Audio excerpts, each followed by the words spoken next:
92% of people fail to reach their goals, not because they lacked the dream, because they ran out of the feeling. Think about that. 9 out of 10 people, intelligent, capable, hungry people, set a goal with fire in their chest, take 3 steps forward, and then stop. Not because the goal was impossible, because the motivation faded, and nobody taught them what to do when it did. What you're about to hear is not another conversation about positivity or passion or believing in yourself harder. This is a direct, unfiltered breakdown of the one force that actually determines whether your life moves or stays exactly where it is. In the next few minutes, you will understand why motivation is the most overrated concept in personal development. You will see exactly why the people who win consistently year after year in business and health and relationships are not more inspired than you. They are more committed, and you will walk away with a framework so clear, so immediate, that you can begin applying it before this is over. Pay close attention.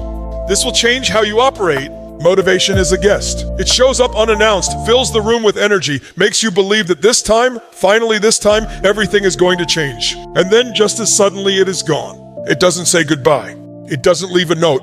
It simply disappears, and you are left standing exactly where you were before it arrived, wondering why the fire went out so fast and what that says about you.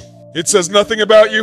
That is the nature of a guest. A guest is not designed to stay. A guest arrives with enthusiasm and departs on its own schedule, indifferent to your plans, indifferent to your deadlines, indifferent to the version of yourself you promised you were becoming. Motivation operates on the same terms. It is an emotional event, not a structural one. And you cannot build anything lasting on events.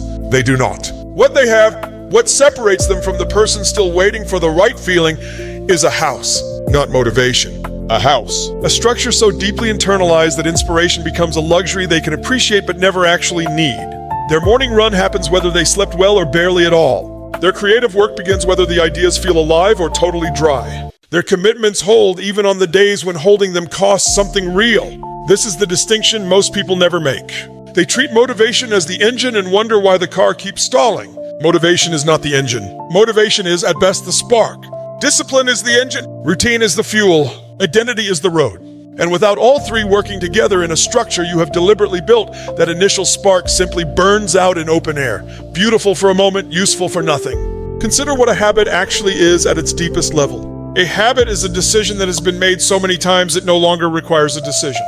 When someone has trained themselves to write every morning, they are not choosing to write each day. They have already chosen once permanently, and now they simply execute.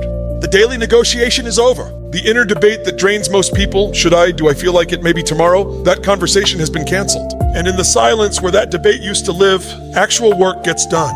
This is why the language of rising to the level of your dreams is so seductive and so dangerous. Dreams exist at the ceiling.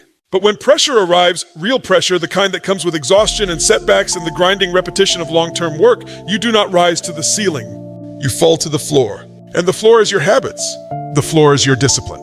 The floor is the standard you have built into your daily behavior when nobody was watching and nothing felt particularly meaningful. The floor is everything. It is where your real character lives. And the only way to raise the floor is not to feel more inspired.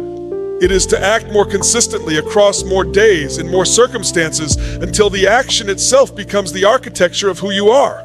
The person who shows up without feeling like it will always outwork the one who waits to feel ready. Always. Not sometimes, not usually, always. Because the person who waits is playing a game with no guaranteed start time. They are handing control of their output, their progress, and ultimately their identity to a feeling that arrives on no fixed schedule and answers to no one. Meanwhile, the person who shows up anyway is accumulating something the other person is not. Evidence. Hard, undeniable, compounding evidence that they are someone who executes regardless of conditions. Picture 2 surgeons graduating from the same program with identical scores. One operates only when rested, inspired, and fully in the zone. The other has built a preoperative routine so precise and so deeply practiced that their performance barely fluctuates across conditions. Fatigue, stress, a difficult morning, none of it collapses their standard below what the patient needs.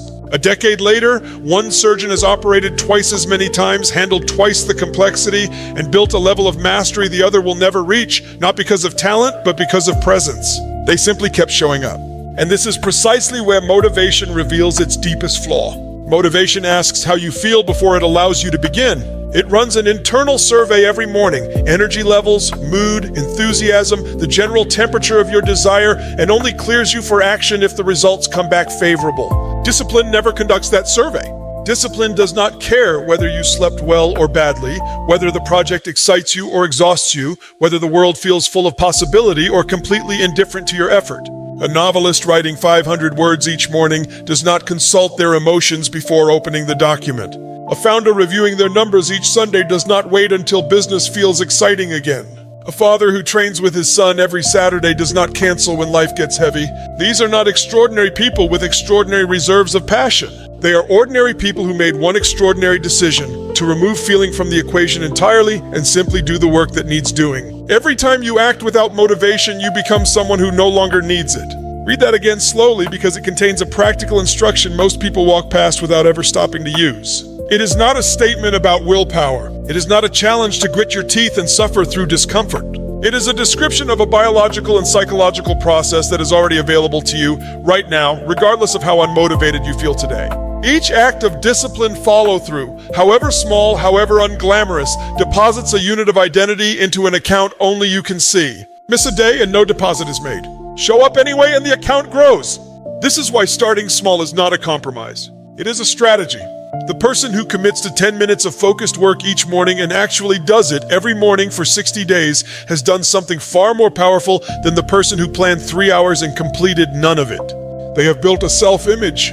They have created a repeating piece of evidence that says, I am the kind of person who does what I said I would do. That identity, once established, starts pulling behavior toward it rather than pushing against it. The friction does not disappear, but the identity makes it manageable. Champions are not more inspired than you. They do not possess a richer emotional relationship with their craft on a daily basis. What they possess is a deeper, more absolute commitment to the non-negotiables of their process. Kobe Bryant did not feel electric in every pre-dawn gym session.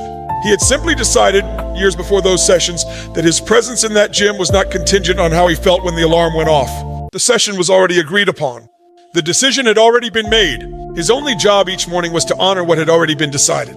That is the practice. Decide your non-negotiables in advance. The daily writing, the morning movement, the weekly review, the hard conversation you keep delaying. Schedule them before the resistance arrives. Because resistance always arrives. The only variable is whether your commitment was made before it did. Waiting for motivation is just procrastination with a better excuse. And the cruelty of that truth is how respectable it sounds. Nobody admits they are avoiding the work. They say they are waiting for clarity, waiting for the right moment, waiting to feel aligned. The language is sophisticated. The result is identical. Nothing moves, nothing is built. Another day is quietly surrendered to the comfort of almost starting. This is why discipline is not an act of force.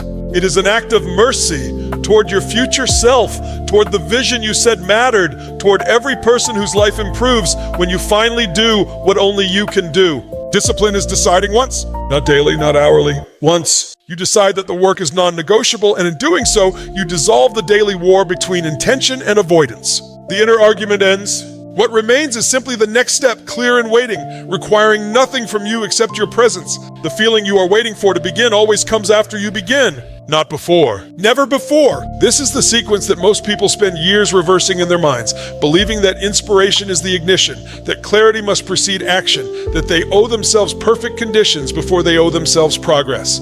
But the writer who sits down without a single idea and simply starts typing will find the idea arrive inside the third paragraph. The athlete who starts the run feeling hollow will find their stride somewhere in the second mile. The feeling is not the doorway. The action is the doorway. The feeling is what you find on the other side. Your future is not built on your best days. Anyone can perform when the conditions are generous and the energy is high. What builds a life, a real, lasting, unshakable life, is what you choose to do when showing up costs you something genuine. When nobody is watching, and when the only reason left here is what nobody tells you about discipline. It does not ask for your approval. It does not care whether you are ready. It does not negotiate. Every single day that passes, you are either building it or eroding it. There is no neutral ground. The life you want is not hidden from you. It is not locked behind talent you do not have or luck that has not arrived. It is sitting on the other side of the consistent, unglamorous, unwitnessed work you keep delaying. So here's the caution. And take this seriously.